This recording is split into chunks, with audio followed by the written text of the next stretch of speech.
English में बहुत सारे कॉन्ट्रैक्शंस यूज होते हैं। अच्छा, जैसे वी हैड के लिए वीड, वी वुड के लिए भी वीड, इज नॉट के लिए एंट, एम नॉट के लिए एंट, आर नॉट के लिए एंट, हैज नॉट के लिए भी एंट, हैव नॉट के लिए भी एंड डिड नॉट के लिए भी एंट।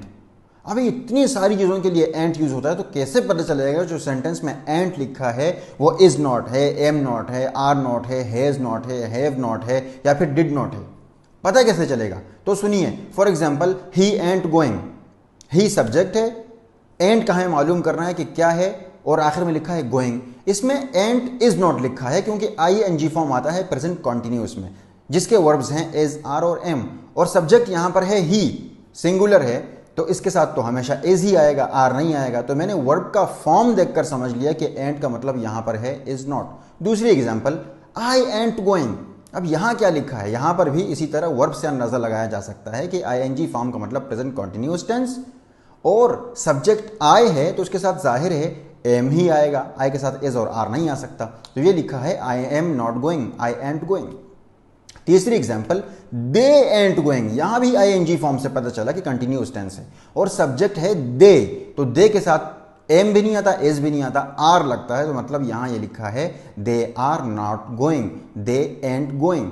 अब लिखा है आई एंट गो।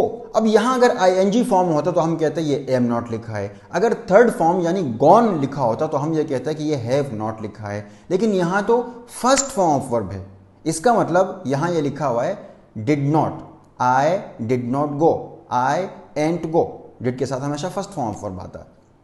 एक और एग्जांपल, ही एंट गॉन। इसमें V3 यूज हुआ, यानी वर्ब का थर्ड फॉर्म यूज हुआ है, इसका मतलब प्रेजेंट परफेक्ट टेंस है ये। लेकिन अब ये कंफ्यूजन है कि प्रेजेंट परफेक्ट में तो हैव नॉट भी आ सकता है और हैज नॉट भी आ सकता है। तो सुनो भाई, यहां पर लिखा हुआ है ही, और ही के साथ कभी भी हैव नहीं आता, इसलिए ये है he has not gone, he ant gone. अगर यहां पर दे, यू, वी होता तो फिर हम कहते हैं दे हैव नॉट गॉन लिखा है यहां पर। अब ये आखिरी सेंटेंस मुझे आप कमेंट्स में बताएंगे कि क्या लिखा है, और सेंटेंस है I ain't say that.